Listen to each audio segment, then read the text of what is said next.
la Bible, c'est un livre particulier. C'est pour ça que je voudrais, avec vous ce soir, voir ce thème. Alors, est-ce que ça marche?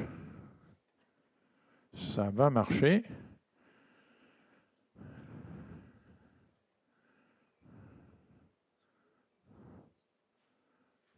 Ah, je crois que ça marche. Voilà. Merci François. L'archéologie et la Bible. On va surtout se centrer sur l'Ancien Testament. Alors, l'archéologie, est-ce que vous savez ce que c'est, l'archéologie? En général, on sait un peu ce que c'est. Je vais juste dire en 2 mots. C'est une science récente, l'archéologie. Ça a commencé en Italie avec Herculaneum et Pompéi, où les gens ont commencé un jour par hasard à gratter la terre et à trouver des choses intéressantes. On a fait des fouilles et ça a continué après avec des fouilles plus sérieuses. Mais ça s'est vraiment développé de façon scientifique à partir de 1830. C'est pas si vieux, 1830. Ça fait combien de temps? Vous qui comptez vite, allez, vite, vite, vite, vite. Ça fait pas tout à fait 200 ans. Bon, pour une science, c'est pas très vieux. Vous voyez, les mathématiques, c'est beaucoup, beaucoup plus ancien. La physique, c'est beaucoup, beaucoup plus ancien. C'est relativement récent. Ça commence au début avec une pioche. Est-ce que vous avez une pioche chez vous? Peut-être ceux qui ont une maison, levez voir votre main. Vous avez une pioche, voilà. Ben, imaginez-vous, avec une pioche, des gens commencent à gratter le sol et qu'est-ce qu'ils trouvent? Ben, par exemple ça. Au départ, ils se sont dit, c'est un caillou qui dépasse, il est bizarre, il est très, très rond et très lisse. Ils ont gratté et petit à petit, ils découvrent une statue. Voilà. L'archéologie, c'est comme ça. On gratte le sol à un endroit et on découvre des choses étonnantes qui viennent des siècles et des siècles avant et qui nous parlent des siècles et des siècles avant de ce qui s'est fait. Mais il y a quelque chose encore plus passionnant dans l'archéologie, c'est la naissance de l'écriture. Pourquoi c'est une question fondamentale? Parce que la Bible, c'est un écrit. Et la question, c'est cette transmission a-t-elle été orale ou bien écrite? Est-ce que les premiers écrivains de la Bible, le premier c'est Moïse, est-ce que Moïse a écrit avec des choses qui lui ont été rapportées, avec des révélations de Dieu? Certainement il y en a eu. Ou bien il a aussi eu des textes écrits. Et puis la deuxième grande question, c'est quelqu'un qui veut lire la Bible pour la première fois, il se pose la question, est-ce que la Bible, est-ce que l'archéologie, parce qu'il nous est parlé de choses anciennes dans la Bible, est-ce que l'archéologie, elle confirme la Bible? Est-ce que c'est vrai? Ou est-ce que c'est quelque chose qui a été écrit, mais qui ne repose pas sur des faits vrais? Donc c'est un peu ça qu'on va essayer de voir ce soir. Ce n'est pas une réunion comme vous avez l'habitude ce soir, d'accord?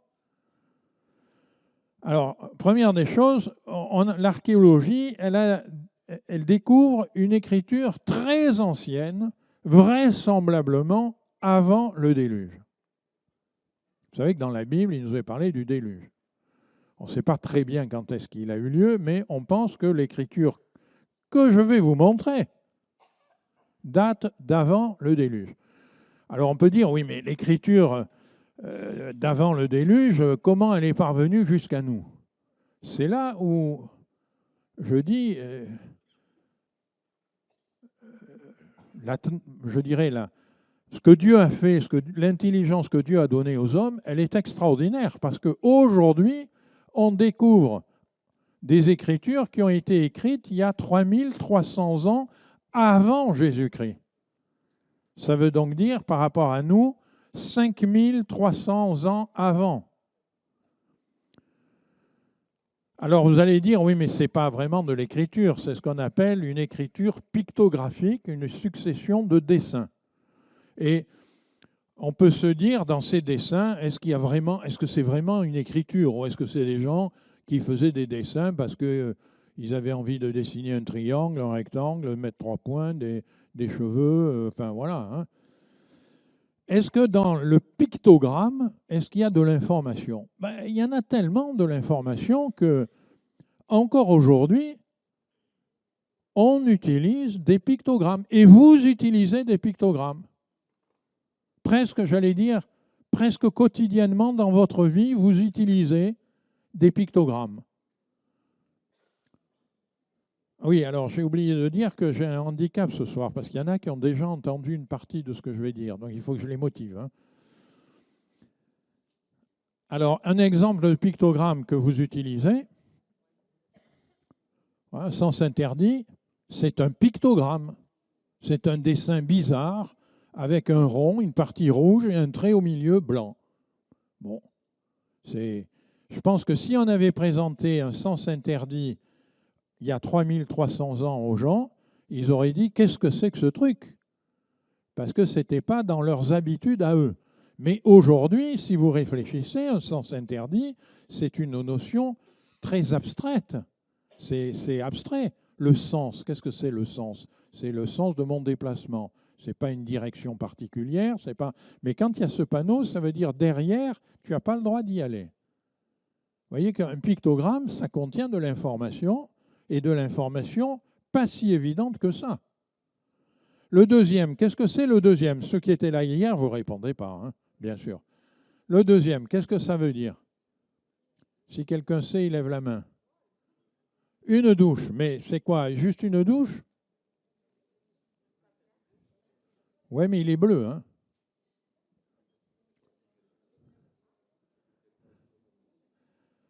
Quand c'est rouge, c'est que c'est interdit. Quand c'est bleu, c'est que c'est obligatoire. Douche obligatoire. Vous voyez ça à l'entrée, par exemple, des piscines municipales. Douche obligatoire. Bon. Vous voyez, c'est un pictogramme. Le dernier, celui-là, on le voit des fois, hein, derrière les camions citernes. Ça veut dire quoi? Ils transportent des produits inflammables. Au passage, je vous fais remarquer que si on avait écrit derrière le camion ils transportent des produits inflammables, c'était peut-être bien pour ceux qui savaient lire le français, mais pour un petit japonais qui est de passage en France et qui voit un camion avec écrit en français ils contiennent des produits inflammables, lui, ça lui dit rien. Par contre, le pictogramme, eh bien, il peut le comprendre. Donc, vous voyez que, un, on utilise toujours des pictogrammes, et deux, le pictogramme, il a une grande qualité, c'est que des tas de gens peuvent le comprendre.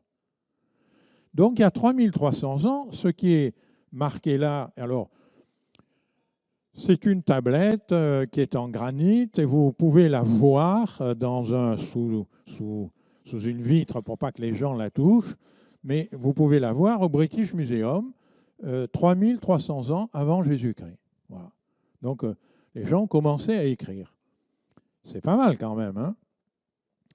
Alors l'archéologie, elle a commencé, comme on disait, c'est une science moderne. On a commencé à gratter le sol à certains endroits. Et les gens ont gratté le sol pas n'importe où. Ils ont gratté le sol à côté des volcans. C'était le cas de Pompéi, d'Herculaneum, parce qu'il y a eu des coulées de lave et qui ont certainement dû engloutir des choses dessous. Mais une fois qu'on a fait tous les volcans, où gratter le sol? Eh bien, les archéologues, ils se sont dit, on va gratter le sol aux endroits dont la Bible parle. Parce que qui peut nous dire ce qui s'est passé il y a des 5000 ans, etc. Eh bien, la Bible. Alors, ils ont gratté dans des régions où la Bible parle. Et on a découvert, par exemple, les tablettes d'Ebla. Alors, je ne vais pas, évidemment, prendre tous les exemples possibles, sinon il nous faut une semaine de réunion. Hein. J'en ai pris quelques-uns.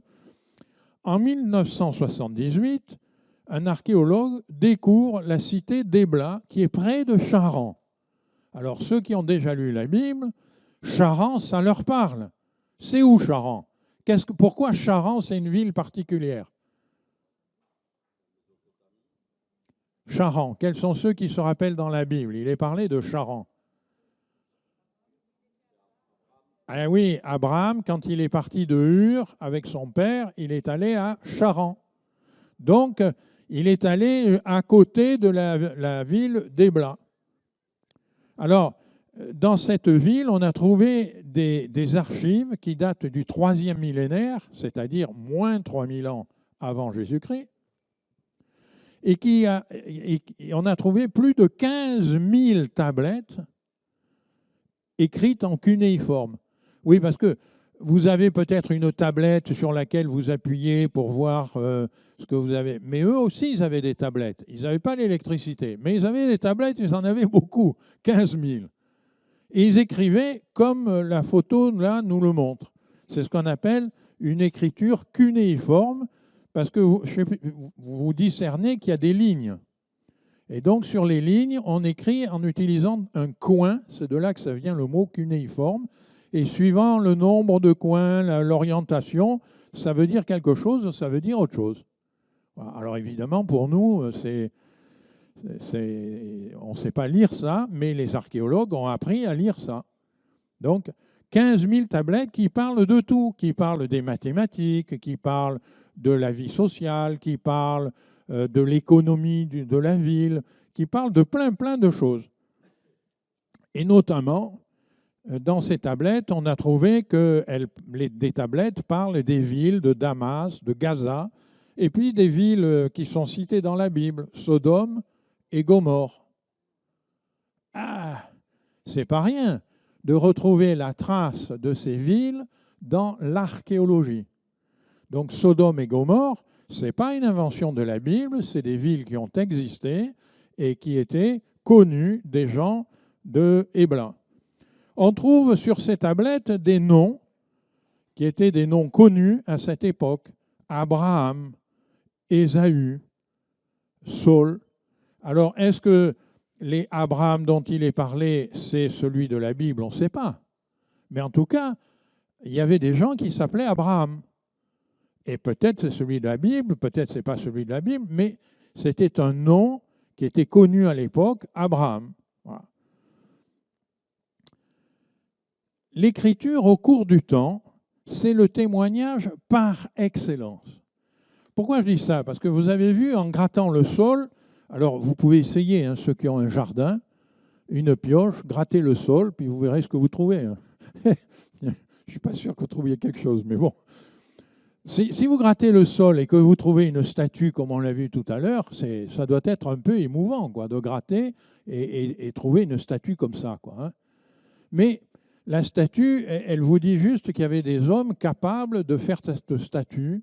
Pourquoi ils l'ont fait, on ne sait pas. Qu'est-ce qu'elle représentait, on ne sait pas. On sait juste qu'ils en étaient capables. Voilà, c'est déjà pas mal, hein. Mais l'écriture, elle a un grand avantage. C'est que l'écriture, elle peut nous expliquer pourquoi, comment ils ont fait, quelle était la destination. Elle nous fait comprendre la vie qu'il y avait autour de ce qu'on trouve. C'est pour ça que c'est un témoignage par excellence, l'écriture.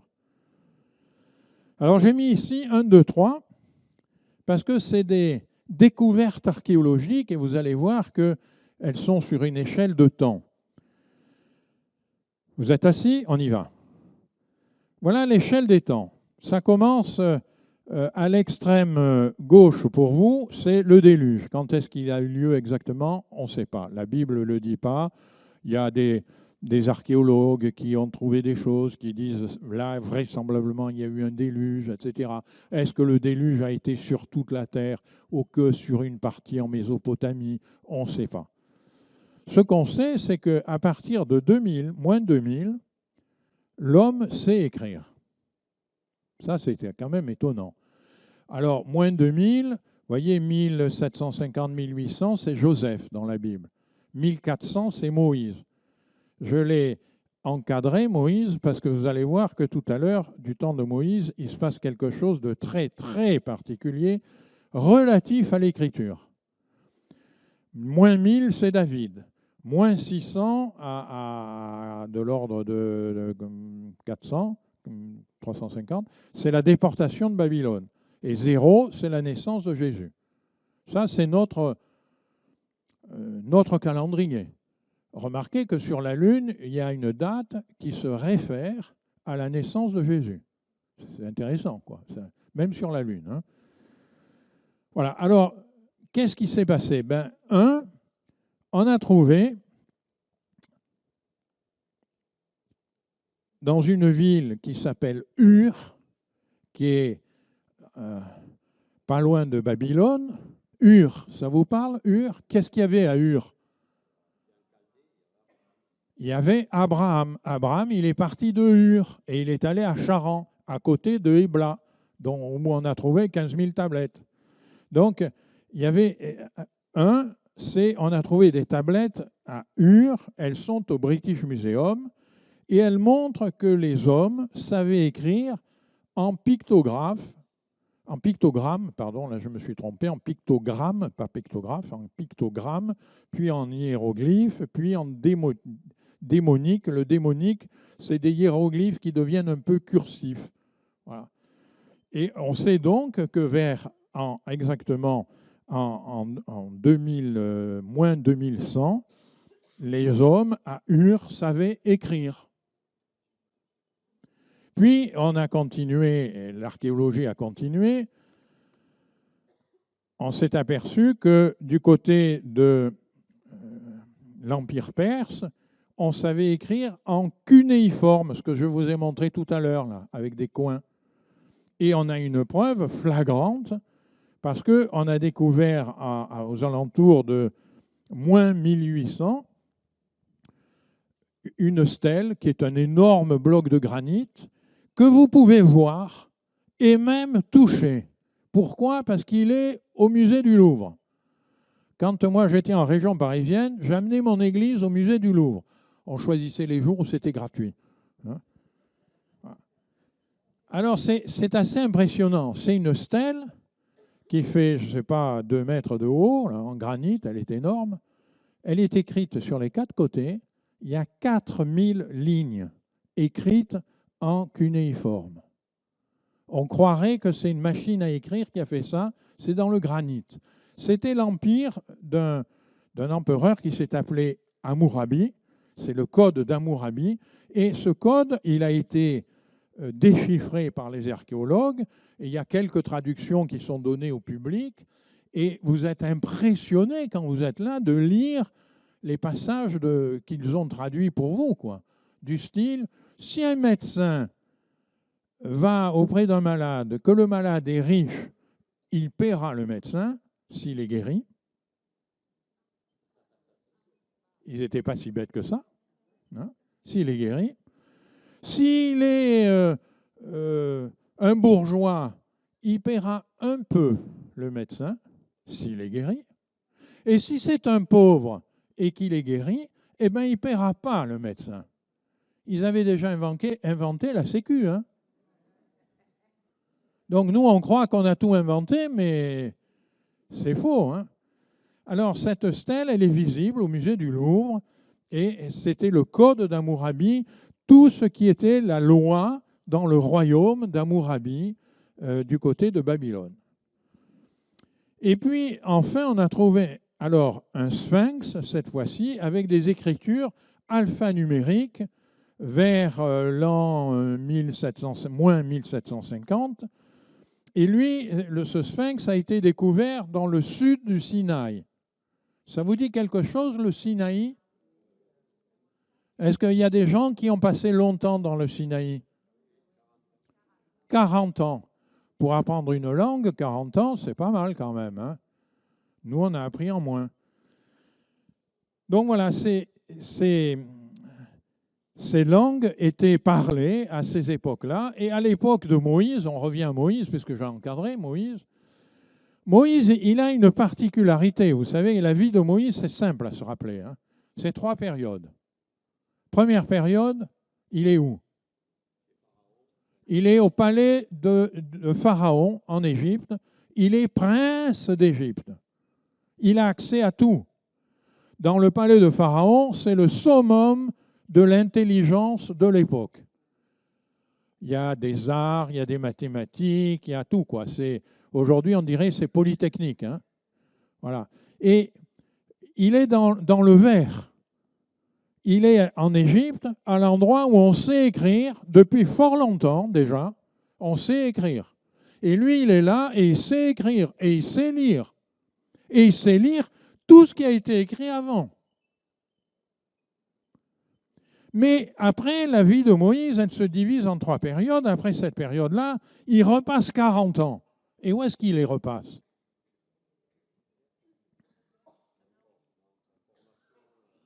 En formation chez Laban. Et dernière période de 40 ans, il la passe où? Dans le désert, notamment dans le Sinaï. Et ça, c'est le rose, où justement on a trouvé l'écriture alphanumérique qui va donner lieu ensuite à l'écriture des Hébreux, des Grecs, et qui va venir jusqu'à nous. Donc il se trouve que Moïse, vraisemblablement, il sait parler, il sait lire l'écriture en pictogramme, puis en hiéroglyphe, et puis vraisemblablement aussi en alphanumérique. Or, il se trouve que en moins 200 avant Jésus-Christ, on trouve une stèle qui est un vrai bonheur pour l'archéologie. Cette stèle, elle est trilingue. Elle parle les 3 langues. Et elle a été décrite par Champollion, qui est resté célèbre. Elle est au British Museum, vous pouvez la voir. Je n'ai pas mis de photo pour ne pas être trop long. C'est une stèle où il y a 3 morceaux dans la stèle. On voit très bien les types d'écriture, ils sont différents. Et c'est le même texte qui est écrit dans les 3 écritures. Et ça, pour les archéologues, c'est superbe, parce que ça permet d'avoir un dictionnaire dans les 3 langues. Et donc, ils ont fait des progrès énormes. Cette stèle, elle ne date pas de moins 200. On l'a découverte en moins 200, mais elle date de bien, bien avant. Ce qui prouve que bien, bien avant, il y avait des gens instruits, pour l'époque, qui savaient parler les différentes langues. D'ailleurs, il est bien connu qu'il y avait du commerce qui venait notamment de la Perse et qui se répandait vers l'Europe, etc. Et pour commercer, il fallait bien que les langues se pénètrent un petit peu. Donc Moïse, il parlait vraisemblablement plusieurs langues. Il avait à sa disposition des écrits qui existaient d'avant lui, du temps peut-être d'Abraham, du temps de Joseph, etc. Donc la transmission de l'information jusqu'à Moïse, peut-être elle a été orale, mais elle a été beaucoup basée sur des écrits. C'est vrai que il a eu une révélation de Dieu, mais l'histoire d'Abraham, etc., peut-être qu'elle est parvenue jusqu'à lui par les écrits, puisqu'il y avait des écrits. Alors, je vais prendre quelques exemples qui ont marqué l'histoire avec les écrits. Hein?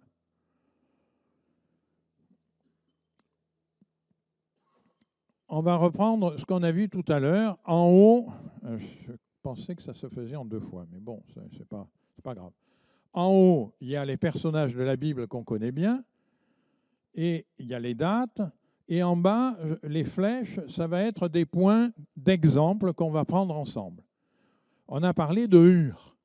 À Ur, il y a un bâtiment particulier qui fait actuellement 23 mètres ou 24 mètres de haut, parce que le sommet a été détruit, mais on ne peut pas le louper.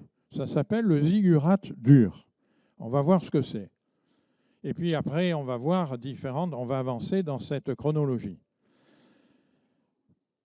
Et on va voir des écrits qui sont dans des pierres, parce que jusqu'à l'Égypte récente, où on a inventé le papyrus, jusqu'au dernier moment où dans le site de Qumran, on s'est mis à écrire sur des peaux d'animaux, mais avant, on écrivait sur des pierres. Et vous savez quoi? Sous Moïse, il est arrivé quelque chose d'extraordinaire, unique dans l'humanité, unique. C'est que Dieu a écrit dans la pierre. Dieu a écrit, il a donné les tables de la loi écrites sur de la pierre à Moïse. Alors ces tables de la loi, après, le peuple va les casser, Dieu va en redonner, et il y a toute une histoire. Et puis au fil du temps, les tables, elles ont été perdues, etc. Mais on les a écrites sur des peaux d'animaux, et ces peaux d'animaux, on les a retrouvées dans le site de Qumran. Donc, on va revenir là-dessus. Vous êtes d'accord, motivé? On part. Ziggurat dur, moins 2100. On fait un bond dans le passé, 5100 années en arrière, un peu plus. Hein? Vous savez le nom de votre ancêtre il y a 5000 et quelques années? Non, personne. Hein? Mais on va voir qu'il y a une civilisation à Ur. Il y a des milliers de découvertes archéologiques qui démontrent à Ur que les hommes savaient écrire vraisemblablement avant le déluge. Il y a des bibliothèques très élaborées qui existaient du temps d'Abraham dans les environs de Ur et à Ur. Et il y a un bonheur qui s'est passé à Ur.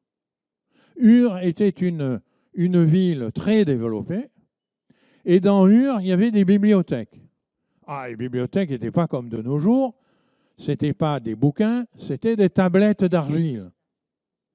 Mais il y a un bonheur pour l'humanité. Les bibliothèques, une grande bibliothèque a brûlé. À Ur aussi, elle a brûlé. Et pourquoi je dis c'est un bonheur? Parce qu'en brûlant, les tablettes d'argile ont été cuites et elles sont devenues insensibles au temps qui a passé, insensibles aux intempéries.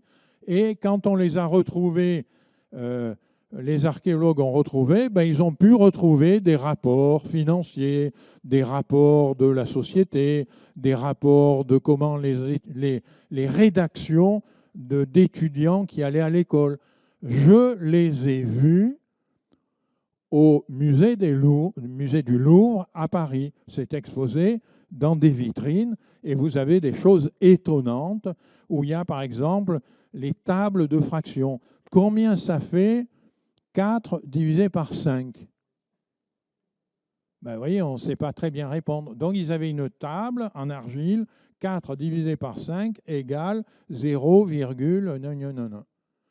Et puis, il y avait toutes les fractions écrites comme ça, ce qui prouve qu'il y avait des gens qui s'en servaient. On ne faisait pas ça pour le plaisir comme ça.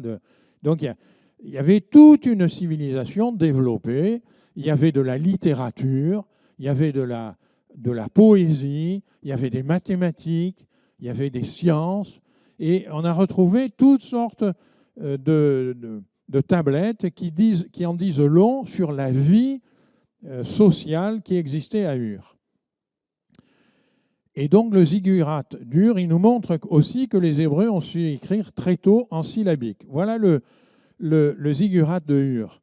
Ur, c'était la capitale des Sumériens dans le 4e et 3e millénaire avant Jésus-Christ. Vous voyez qu'en haut, on voit que le bâtiment a été détruit. Il avait sans doute quelques étages de plus. Enfin, c'était un énorme bâtiment. Et je disais jeudi, aux frères et sœurs, on discutait déjà de ça. Je leur disais, je ne comprends pas pourquoi en France, on nous parle tout le temps des pyramides. Certes, c'est formidable, les pyramides, mais on ne nous parle jamais du ziggurat d'Ur. Pourtant, c'est un témoignage du passé qui est quand même impressionnant.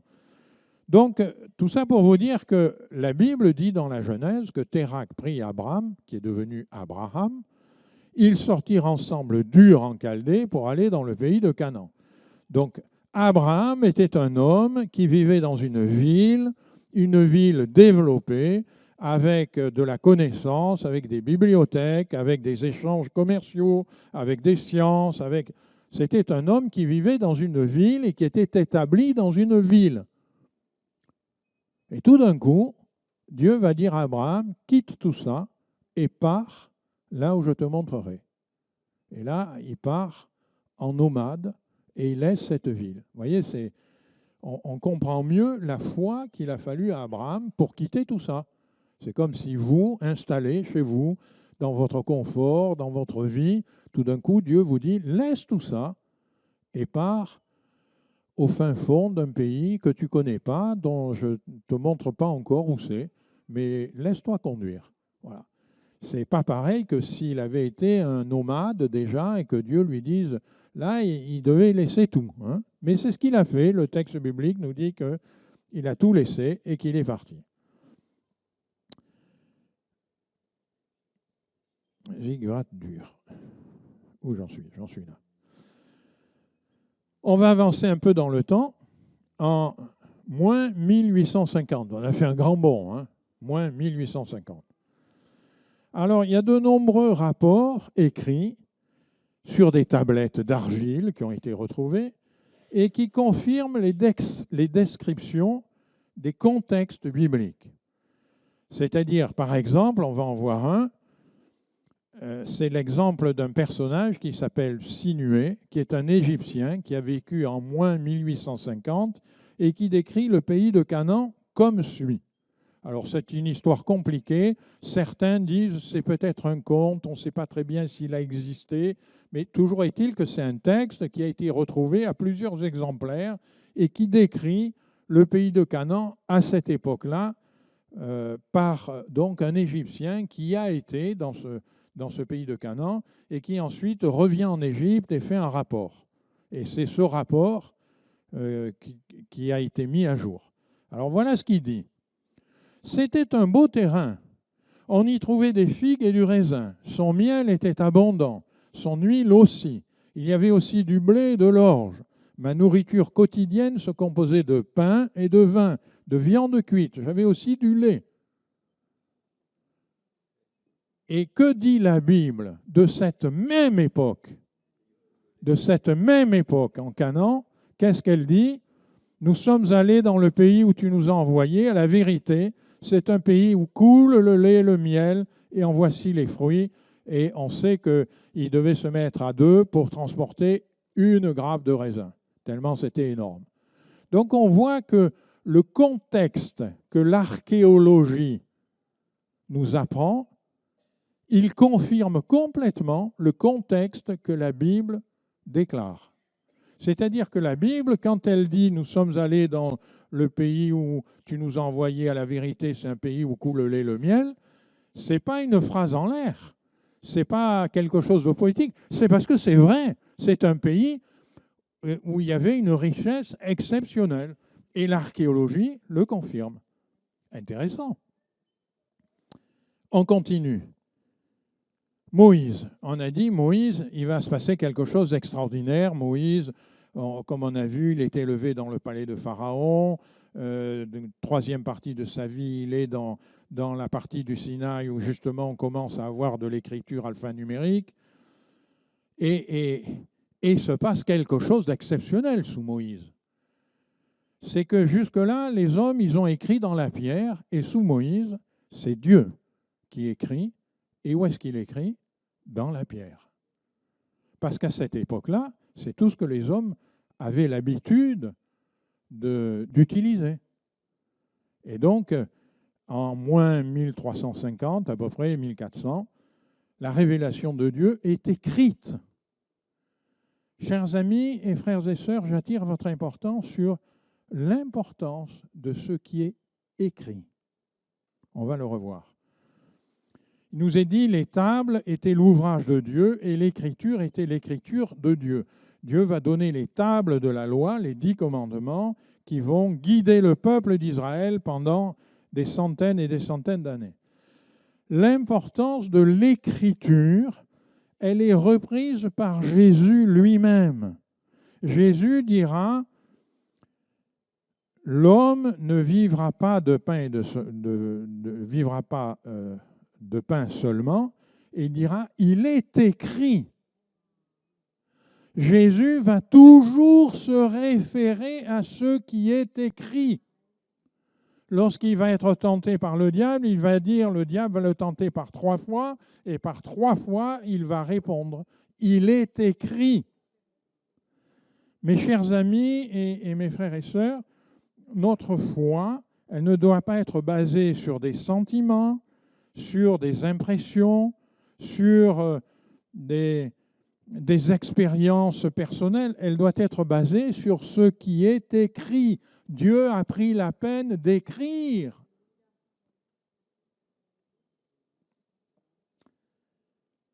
Allez, on va encore faire la stèle de Méramta.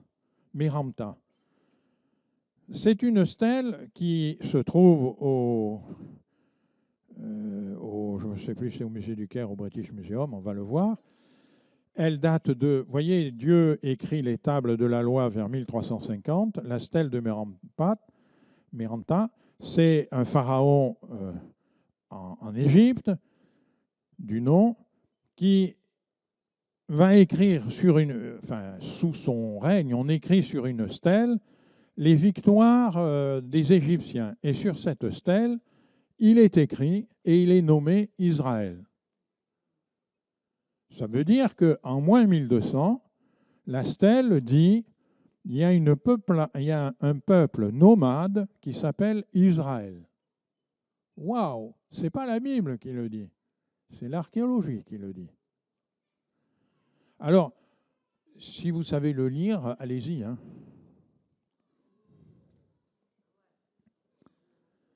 Alors, Israël est nommé comme un peuple distinct. Voilà.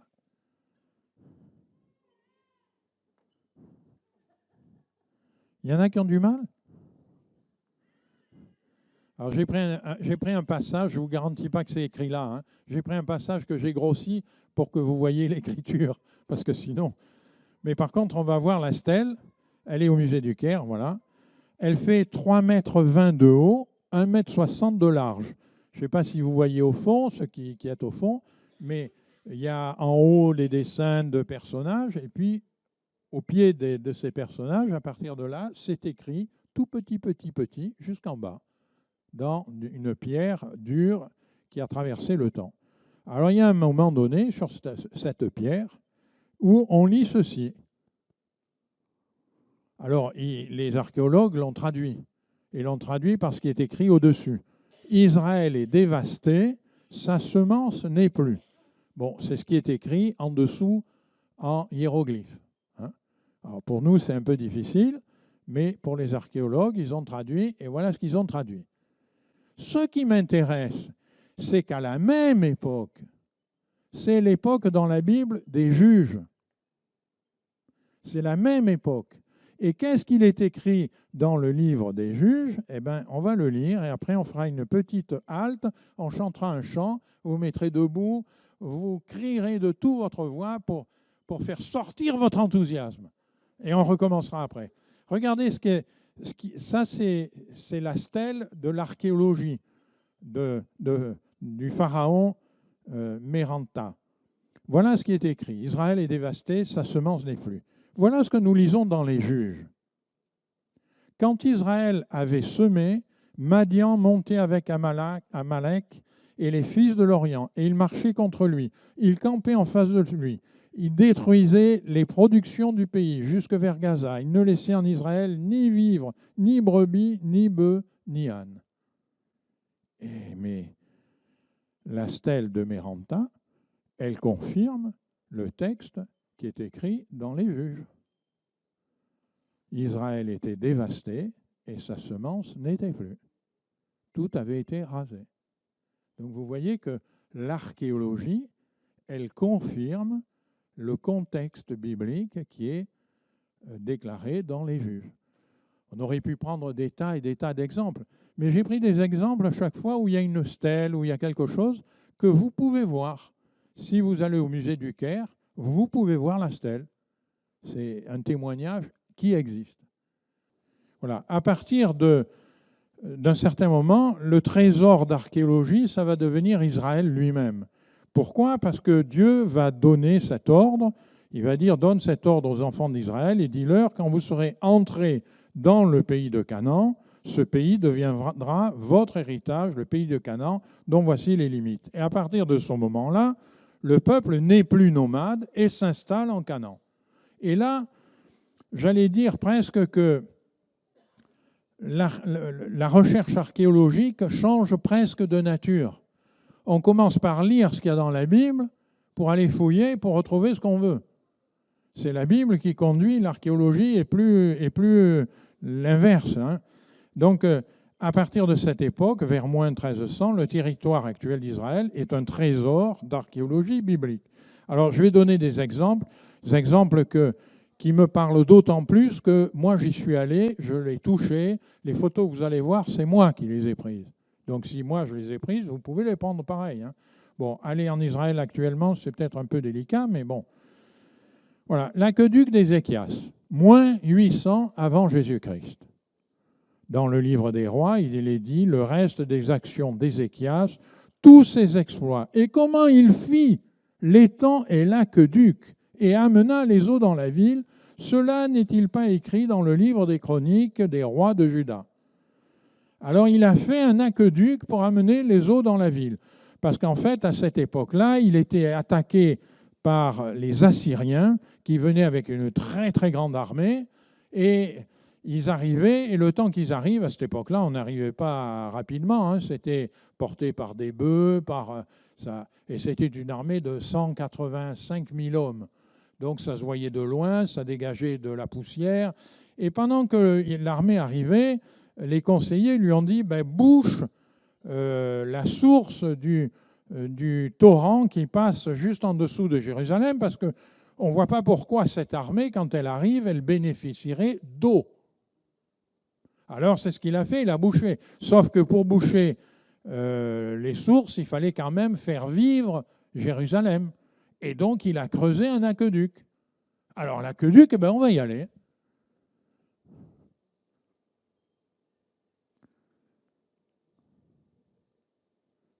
Tu peux le faire avancer parce que ça ne marche plus là.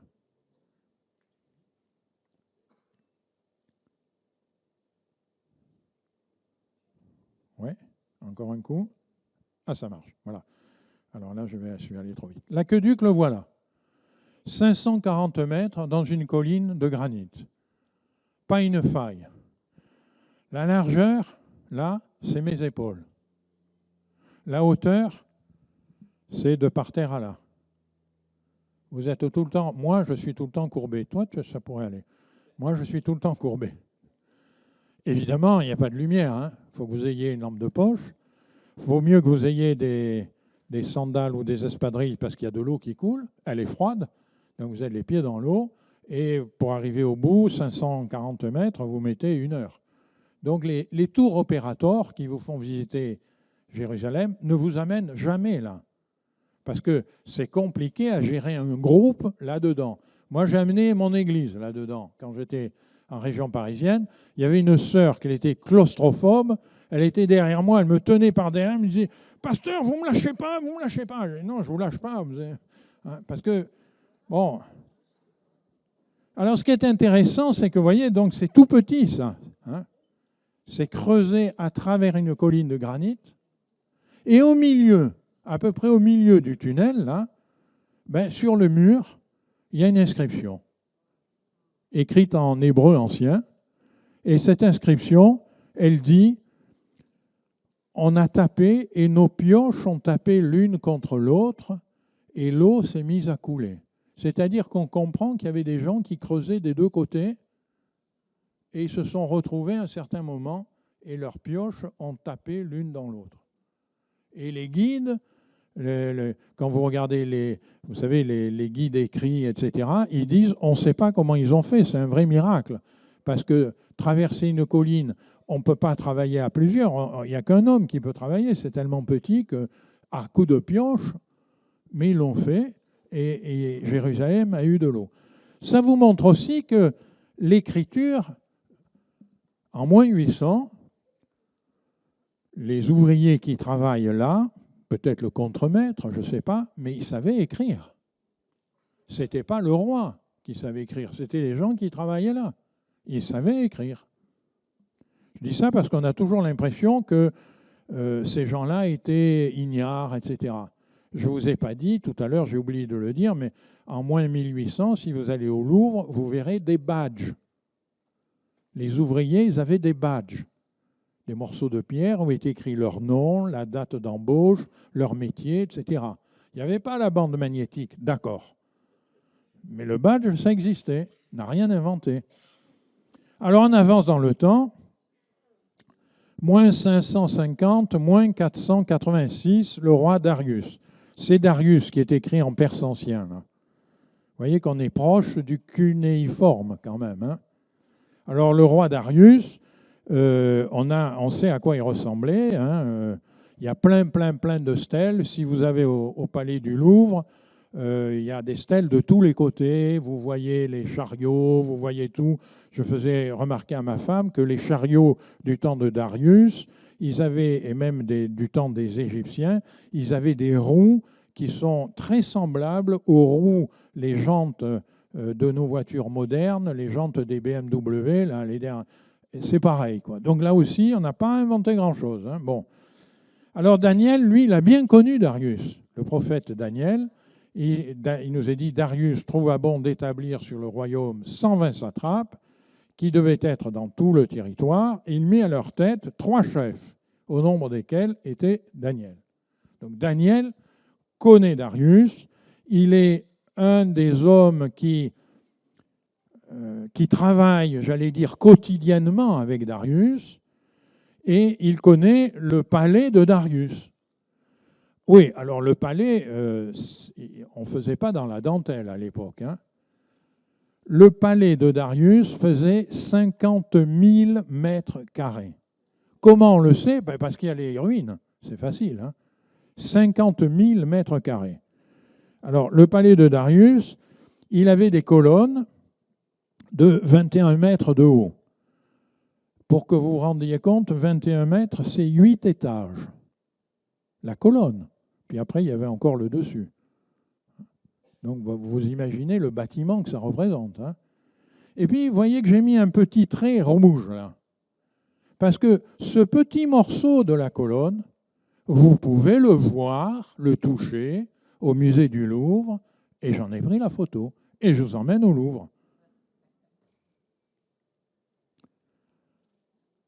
Si vous regardez en bas, vous avez la barrière pour que les visiteurs ne s'approchent pas. Vous voyez, la barrière, ça vous donne une idée de la hauteur de ce morceau.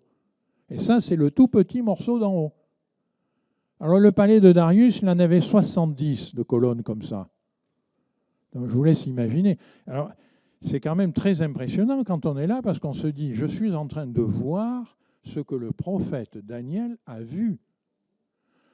Dans la salle de la Mésopotamie au Palais du Louvre, vous voyez des tas de bas-reliefs, etc., qui étaient des bas-reliefs quotidiens que Daniel voyait. Et vous vous dites, c'est quand même fou, quoi. Je suis là en train de voir ce qu'il voyait, de toucher ce qu'il touchait. L'archéologie, elle nous amène un témoignage fort du passé et de la Bible. Alors, à partir de Darius, on va trouver des tas de représentations de Daniel au milieu des lions. Ah ben oui, parce que dans la Bible, il nous est parlé que Daniel, un jour, il est jeté dans la fosse aux lions, mais que les lions ne l'ont pas mangé, parce que Dieu est intervenu. Donc l'archéologie, elle nous parle, et Daniel, on le verra dans une suite, Daniel est un personnage de la Bible, un prophète extraordinaire, il y a des prophéties extraordinaires de Daniel, on le verra. Après Daniel, on va faire encore un bond. Cette fois-ci, on fait un bond long, en 1947. Là, on est tout près de chez nous. Qumran, c'est une communauté qui vit à côté de la mer Morte, dans le désert de la mer Morte. La communauté de Qumran a commencé, on pense, vers moins 150, moins 200 ans avant Jésus-Christ. Dans la communauté de Qumran, on pense que Jean-Baptiste y a séjourné quelque temps. La communauté de Qumran voit Rome arriver en Israël, s'installer en Israël. Et puis, elle voit juste à côté de Qumran, pas loin, à, je ne sais pas dire, une vingtaine de kilomètres, peut-être une trentaine de kilomètres, il y a une citadelle qui s'appelle Masada. Et pour envahir cette citadelle de Masada, les Romains déploient une énergie folle. 8 camps romains construits tout autour. Un mur qui fait des dizaines et des dizaines de kilomètres qui entoure toute la montagne. Sauf que la montagne, elle fait 450 mètres de haut. Et en plus, en haut, il y a des murailles. Comment on fait pour y aller?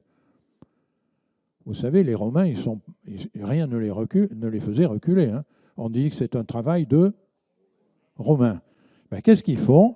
Ils disent, ben, nous, on va faire une montagne à côté, en pente, de 450 mètres pour aller jusqu'aux murailles. Et on va construire une tour qui est plus haute que les murailles, une tour avec des roues, et on va la pousser sur cette rampe qu'on a fait. Donc pendant des années, ils déversent de la terre, ils font une montagne, et ils montent, et ils finissent par arriver à Masada. Et quand ils arrivent à Masada, ils découvrent 800 corps, tous égorgés. Parce que la communauté de Masada n'a pas voulu tomber dans les mains des Romains et a préféré se suicider. Et juste à côté, il y a Qumran. Et Qumran, il sent la pression monter. Alors qu'est-ce qu'ils font? Eh bien, ils prennent les manuscrits qu'ils ont et ils les cachent dans des grottes. Il y a 870 manuscrits qui sont cachés dans des grottes, je crois que c'est dans 13 grottes, et dans ces manuscrits, ils sont cachés dans des jarres fermées et puis mis au fond d'une grotte, en disant, si les Romains viennent, ils ne détruiront pas ça. Sauf que ça, c'est pendant l'époque où les Romains exerçaient leur domination, vers les années, quelques dizaines d'années après la naissance de Jésus. Et puis, ces manuscrits qui sont dans ces grottes, eh bien, ils sont restés dans ces grottes. Et un jour, on découvre ces manuscrits qui datent de moins 100 ans. Alors que les manuscrits de la Bible qu'on avait, qui s'appellent les Masorètes, ils datent de plus 900. C'est-à-dire qu'on fait un bond en arrière de 1000 ans. Vous imaginez, 1000 ans en arrière. On retrouve la Bible 1000 ans en arrière cachée dans des grottes. Et qu'est-ce qu'on retrouve? Eh bien, les archéologues et les experts constatent que le message n'a pas changé. On retrouve, alors voilà, Qumran, j'ai pris la photo, j'ai eu un malaise vagal en montant, il faisait une chaleur épouvantable, on est en plein désert, je voulais aller voir les grottes. Moi, je suis un peu têtu. Hein. Alors, photographier une grotte, ça n'a pas beaucoup de sens parce que vous ne voyez rien, quoi. C'est un trou, hein, c'est tout. Donc, j'ai photographié Qumran. Qumran est là. C'est des ruines, on visite, etc. Voilà. Donc vous imaginez que dans ce désert-là, il y avait un berger qui faisait paître ses chèvres. Mais qu'est-ce qu'elles mangent, là, ces chèvres? Il n'y a rien, c'est un désert. Donc dans une grotte, il y a un peu d'humidité. Et autour de la grotte, il y a un peu d'herbe. Et les chèvres, elles ne sont pas idiotes, elles vont là, elles mangent le peu d'herbe qu'il y a autour. Et en mangeant le peu d'herbe, ben, il y a une chèvre qui glisse et qui tombe dans la grotte. Et le berger, il dit, oh, je ne vais pas perdre ma brebis, moi, ma chèvre. Donc il descend dans la grotte pour reprendre sa chèvre. Et qu'est-ce qu'il trouve? Ben, il trouve des jarres. Alors il en ouvre une, il trouve des papyrus roulés dedans, des rouleaux de peau. Ben lui, il ne sait rien du tout, quoi. C'est un berger de chèvres. Hein. Donc il en prend un, et puis ce rouleau d'écriture, il atterrit quelque temps après sur le marché du Caire. Et là, il y a un archéologue qui passe et qui regarde et qui voit un truc. Et il s'arrête, il commence à déplier, il dit mais où est-ce que vous avez trouvé ça, quoi? Mais ça a une valeur inestimable. Alors, il remonte la filière, il retrouve les grottes, il découvre qu'il y a 13 grottes avec en tout 870 rouleaux qui parlent de la vie, de l'économie et de la Bible. Et on retrouve, par exemple, 95% du texte d'Ésaïe quasiment en entier. On retrouve de tous les livres de la Bible, sauf celui d'Esther. Mais on constate, les archéologues et les experts constatent que le message n'a pas changé. Si on va à Qumran, on découvre, vous voyez sur la partie gauche, vous trouvez des manuscrits qui sont écrits sur des peaux de bêtes. Si vous voulez, tout à l'heure, vous venez, je vous grossirai, vous verrez les pores de la peau des bêtes. Et puis, à droite, vous avez une table des copistes. Les gens se mettaient à ces tables-là et ils copiaient la Bible avec une méthode où on comptait le mot, on comptait le nombre de lignes et on écrivait en bas de la page. Et si ça ne correspondait pas, on jetait tout et on recommençait, pour être sûr qu'il n'y ait pas d'altération dans le message. Cette façon de faire, c'est elle qui a fait que Aujourd'hui, nos Bibles sont conformes à ce qui a été découvert. Alors on termine. Ouf, enfin. La transmission orale est peu probable. Moïse, il avait à sa disposition tous les écrits qu'il fallait, il savait lire les langues, c'est peu probable que ce soit une transmission que orale. L'archéologie confirme les écrits bibliques, elle confirme les contextes. La Bible a traversé les siècles sans altération. La vérité, elle est au centre de la Bible. Elle est au centre de la Bible quand le texte biblique décrit un contexte, il est vrai. C'est ce que l'archéologie nous montre. Tout ce que la Bible décrit est vrai, parce que la vérité, elle est au centre de la Bible. Regardez ce que disait le psalmiste. Le fondement de ta parole est la vérité. Jésus dira, je suis le chemin, la vérité et la vie. Nul ne vient au Père que par moi.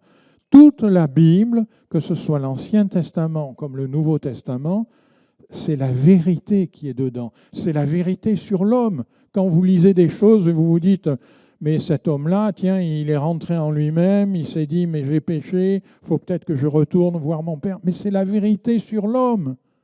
C'est la vérité qui vous concerne. Ce que l'archéologie nous montre, c'est que tout ce qui est écrit dans la Bible est vrai, même les détails. Alors, si ça vous a intéressé, je vous propose que dans 2 mois, on ait une autre conférence sur à peu près un thème voisin. Là, on a vu l'archéologie, elle confirme la Bible. Ce que dit la Bible est vrai, l'archéologie le montre. Je vous propose dans 2 mois de regarder l'accomplissement des prophéties. Ce que les prophètes ont dit dans la Bible, eh bien, ça s'est accompli. C'est une autre façon de voir que la Bible est vraie. Ça vous intéresse? Levez voir votre main si ça vous intéresse. Bon, il y en a que ça intéresse. Merci. Voilà. Voilà, mes amis, frères et sœurs, j'avais à cœur de partager ça avec vous parce que c'est bon de savoir d'où nous venons, d'où l'Écriture vient, et à quel point, je voulais insister là-dessus, à quel point l'Écriture est au centre de l'humanité. Et voyez, Dieu ne s'est pas trompé, il a écrit. Et Jésus ne s'est pas trompé en disant, il est écrit. Et toi, mon frère, ma sœur, est-ce que dans ta vie, tu te bases sur ce qui est écrit? Que Dieu te bénisse. Amen.